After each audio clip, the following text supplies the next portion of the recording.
everyone, in today's video, I'm going to show you how to take a screenshot in Claude. If you want to take a screenshot directly inside Claude and actually get useful answers from it, in this video, I'll show you how to capture your screen and the exact prompt to use so Claude gives you clear step-by-step help. So go to Claude in your browser and open a new chat. Make sure you're on the main chat screen where you can type messages. Now look at the message box and click the plus icon. So it's right here. Click on that.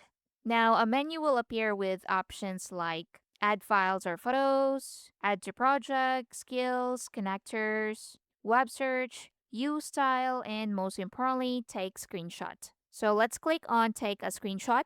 Once you click that, here you have to choose what to share with Claude. So I'm going to capture a specific window, for example, this sheet right here, and tap on share.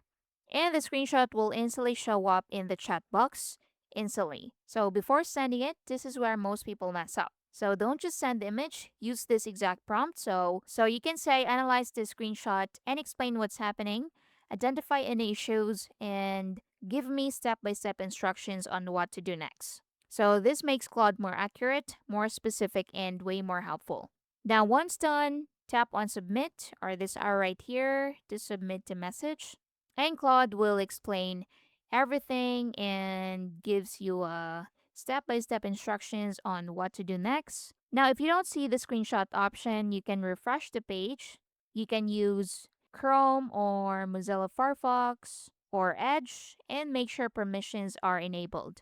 And that's basically it. That's how you can capture anything on your screen and get instant smart help from Claude. So if you want more quick tutorials like this, please like and subscribe to our channel and I'll see you in the next one.